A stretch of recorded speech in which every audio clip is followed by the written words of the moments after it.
I never imagined a homeowners association could feel like a criminal syndicate. But then again, I never imagined myself standing alone against people determined to strip away everything I'd built with my bare hands. The first time I locked eyes with Patricia Green, the HOA president, she made sure I understood her opinion of me. "You don't belong here," she told me with the kind of smile that felt like a knife sliding between ribs. I kept my composure, though my blood boiled. Behind the sterile conference room glass stretched my land, acres of it, once nothing but dust and poisoned earth, now teeming with crops and life I had coaxed out of the dirt. That ranch was my resurrection, and she wanted it gone. To explain how we got here, I have to rewind. 3 years earlier, I had been a broken man. My marriage ended in a brutal divorce that left me hollow. My career as an engineer in Denver burned out. I stumbled on a listing for a parcel of land outside Cedar Hollow, Colorado. 50 acres, priced so low, it seemed like a scam. 20 cents a square foot. I drove out to see it and was greeted by silence. No birds, no grass, nothing but gray dirt and the chemical stench of old contamination. Most people would have turned around and fled. I didn't. Maybe it was reckless. Maybe it was desperation. But I signed the papers that day. The neighbor, an old rancher named Henry Dalton, tried to warn me. "That dirt's cursed," he said, resting on his fence post with hands like leather. "Used to be mining grounds. They left it ruined." His words should have scared me off. Instead, they ignited something. My entire life, I'd been a fixer of broken systems, machines, code, even relationships. I wanted to see if I could fix this land too. At first, I tinkered in secret. I built a shed that looked like a storage shack, but was wired with equipment I'd salvaged from my engineering days. I studied soil biology late into the night, experimenting with microbes and composting techniques that could restore balance. I didn't tell anyone what I was doing, not even Henry. If the HOA found out, I knew they'd come sniffing. In places like Cedar Hollow, the HOA was king, and Patricia Green was its ruthless queen. 6 months in, tiny shoots of green sprouted from ground once considered sterile. I nearly wept when I saw them.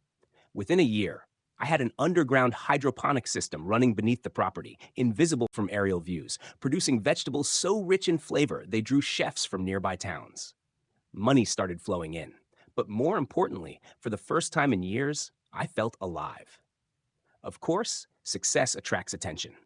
Patricia appeared one afternoon in her spotless white SUV, heels sinking slightly into my driveway gravel. She didn't bother with pleasantries. "Your property use violates community regulations," she announced, waving a folder thick with paperwork. "No unapproved agricultural operations. You'll need to cease immediately or face fines." Her eyes scanned my land like a predator sizing up prey. I played dumb, smiled politely, and promised to look into the matter. The moment she drove off, I knew the war had begun. It started small. Anonymous complaints filed with the county. Letters citing noise violations, even though I worked in silence. Inspections by men in polo shirts with HOA logos, combing over my property as though I were hiding a meth lab. Then one morning, I found a tracking device under my truck. My stomach sank. They weren't just harassing me, they were studying me. That's when I introduced bees. 15 colonies of them, disguised as a hobby, but in truth, my alarm system. The bees thrived in the restored soil, producing honey so golden it seemed to glow. I entered it into the state fair, won first place, and suddenly reporters were calling me the miracle farmer of Cedar Hollow. The publicity irritated Patricia to no end. I could see it in her tight smile at the next HOA meeting. The real turning point came when I struck water. While digging foundations for a stone wall to block curious eyes, I hit an underground spring. Pressure forced the water up like a geyser, crystal clear and cold. Tests confirmed it was mineral rich, pure, the kind of water bottled and sold for fortunes. Suddenly, everything clicked. That was what Patricia and her cronies wanted all along. Not my vegetables, not my bees, my water. She escalated fast. At a community meeting, she ranted that I was draining shared resources, endangering ecosystems, poisoning the town. Neighbors who barely knew me began whispering. I realized she wasn't just running an HOA, she was orchestrating a campaign of psychological warfare. When my hives were smashed one moonless night, I nearly lost it. The sound of bees screaming, thousands of them, filled the air as I stumbled outside with a flashlight. Men with sledgehammers were tearing through the boxes. The bees swarmed them, driving them off, but not before half my colonies lay in ruins. I captured everything on my security cameras, including the face of an HOA maintenance worker. I posted the footage online. Within hours, it went viral. Strangers rallied to my side. Patricia had tried to break me with violence, but instead, she handed me public sympathy.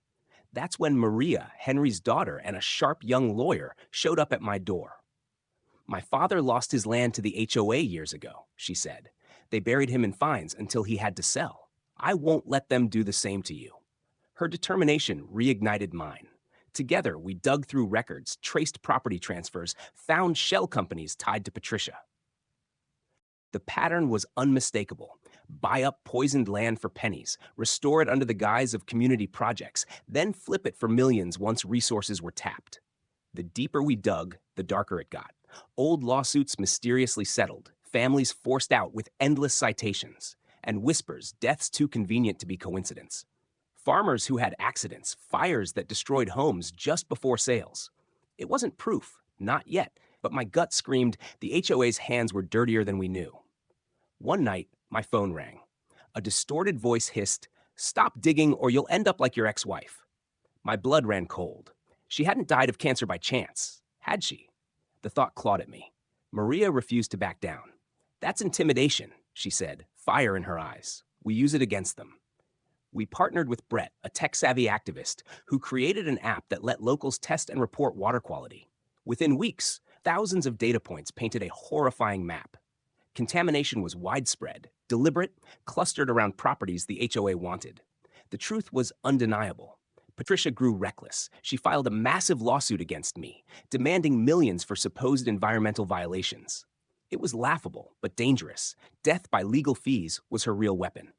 That's when the FBI got involved, thanks to Maria working quietly with investigators. My farm was no longer just a property dispute. It was ground zero in a federal case. The climax came in court. Patricia strutted in with an army of lawyers, convinced she'd crush me. But one by one, we unveiled the evidence. Water tests, financial records, recordings of Patricia discussing how to remove obstacles by any means necessary. The jury watched as footage of men smashing my hives lit up the screen. They listened to a confession from her own employee, and then came the hammer blow. Audio of Patricia negotiating with a bottled water corporation, bragging about forcing families out and seizing mineral rights. Her face drained of color. The judge didn't hesitate. Patricia was arrested on the spot for racketeering, conspiracy, and environmental crimes. The HOA crumbled overnight, its assets frozen, its board members scattering like rats. Afterward, the town began to heal. Henry's land was restored with community help.